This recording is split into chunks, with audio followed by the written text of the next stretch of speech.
কইবা? আজকাল স্কুলে যা ঘটতেছে তাতে আমাকেও কোনো কি আছে। নতুন করে আবার কি ঘটলো? স্কুলের কিছু প্রয়োজনীয় কাগজপত্র আর সরকারি বিনামূল্যে বিতরণ করার যে বইগুলো দিছে সমস্ত কিছু তো স্কুল থেকে চুরি হয়ে গেছে।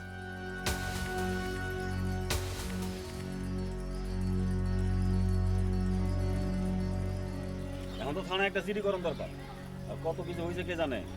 জিডিটা কার নাম করবো তাই কম। তোমাদের কি কারোকে সন্দেহ হয়? মজিদ স্যার কি বলে? মজিদ স্যার তো কোনো কথাই কয় না, তারে দেখলে মনে হয় সেই হচ্ছে ছাত্র আর সেলিম হচ্ছে হেডমাস্টার।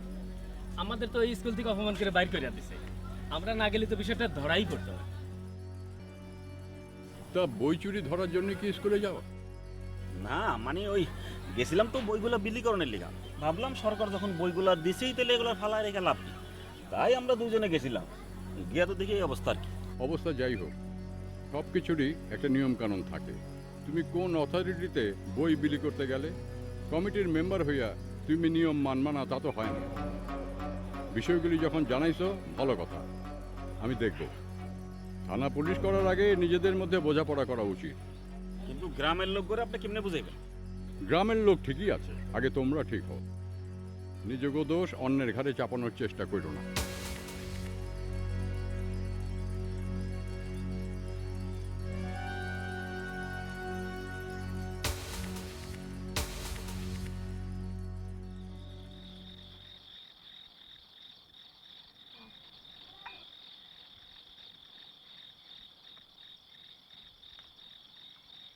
হুম, ঘটনা যাই হোক না কেন আমি এটা সামাল দিতে পারবো, কিন্তু তোমার তো সাবধান হওয়া উচিত ছিল।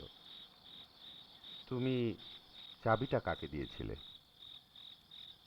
না, চাবি তো কাউকে দেইনি, কিন্তু আমার যতটুকু মনে হয় আমার অসাবধানতায় অন্য কেউ কাজটা করেছে। মুশকিলটাই সেখানে। স্কুলের বইগুলোর সাথে খাতাগুলোও হারিয়ে গেছে, আর ওই খাতাগুলোর ভেতরেই শিক্ষকদের হিসাব নিকাশটাও ছিল। পরাণ আমার সাথে একটা ঝামেলা করতে পারে, যেহেতু ওর সাথে আমার লেনদেন অর্থনৈতিকভাবে রয়ে গেছে। তাই যেভাবেই হোক খাতাগুলোকে উদ্ধার করতে হবে। সেটা তো বুঝলাম, কিন্তু ও পুরো গ্রামটাকে যেভাবে নাচাচ্ছে, তার সাথে আবার সাপোর্ট দিচ্ছে কিছু সুবিধাবাদী মানুষ, এমনকি আমাদের শিক্ষকদের মধ্যে কেউ কেউ তাকে সহযোগিতা করছে। তোমাকে আমি সাবধান করেছিলাম, তুমি সব কিছু হালকাভাবে নাও। তোমার সরলতার জন্য আমি কিচ্ছু করতে পারি না। পরান তো আজকে থেকে তোমার আমার পেছনে লাগেনি। আমি তো কিছু বুঝতে পারতেছি না মামা। এভাবে এই বইগুলান, এই খাতাপত্রগুলান চুরি হইল, আর এগুলি উদ্ধারই বা করবেন কিভাবে? এই স্কুলটারে রক্ষা করতে না পারলে তো আমাদের গ্রামে থাকা দায় হয়ে যাবে। পরাণ ভাইরা হাত কইরা আমাগরে আলাদা করছে আমার জন্যে, শুভর জন্যে। তুমি দিনের পর দিন কত কষ্ট করলা, আমার জন্য মিথ্যা অপবাদ সহ্য করলা।